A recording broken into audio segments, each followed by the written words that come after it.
place. Want to get to Elise Haas right now.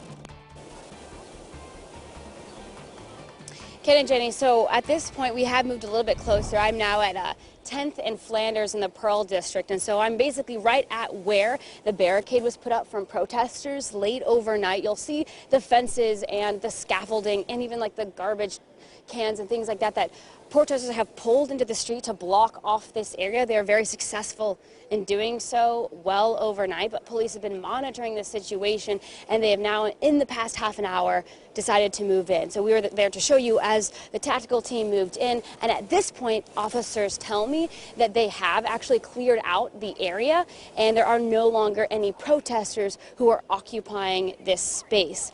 But they have a lot of cleanup to do. Obviously, you'll notice all of the trash, debris, and things that are in the streets. Like even these things right here, these metal bars, I actually witnessed carrying this kind of stuff in at about like 5 o'clock this morning.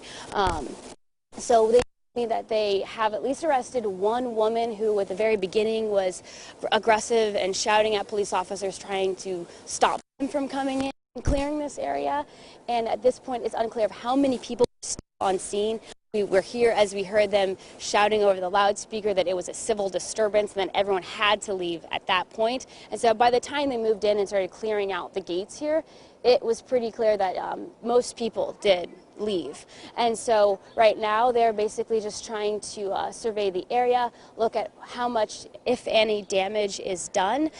Police didn't tell me how many people they thought were here. They weren't really sure, because once they said over the loudspeaker, it was pretty apparent that most people did scatter the area. So soon I am going to be talking to the Portland Police PIO. She's going to be meeting us down the block in about 5 minutes or so to kind of give us an update on what they're doing and what's going on. So to give you some more context of why we are in this area and why protesters started basically occupying this space, they believe that it is Portland Mayor Ted Wheeler's residence, and so they started creating a camp with tents and all sorts of different things and barricades and calling it the Patrick Kimmons Autonomous Zone. And if you remember, Patrick Kimmons was killed by police in 2018 after police say that he shot 2 people during a fight in downtown Portland and then tried to pull a gun on police. So officers say that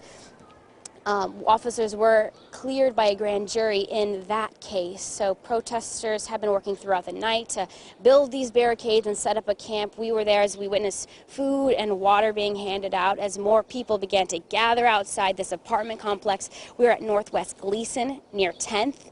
So protesters have been really calling for a reform and more cuts to Portland police budgets. And again, this comes as City Council cut $15 million from PPB.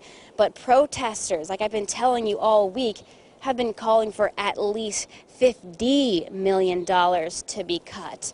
So you can see things escalated quickly out here, but at the same time, have calmed down pretty quickly too.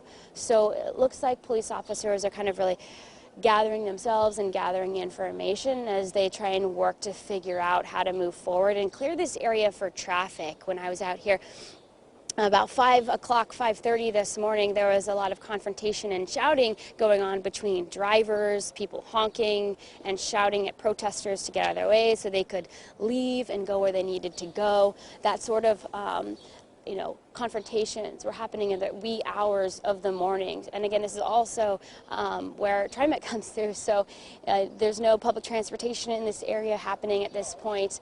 But police tell me that they are going to be out here for several hours. Like, they said it's up in the air, but because of so much trash and debris that you're seeing that's out here and been pulled into the street, they have to bring in crews to now clean all of this up.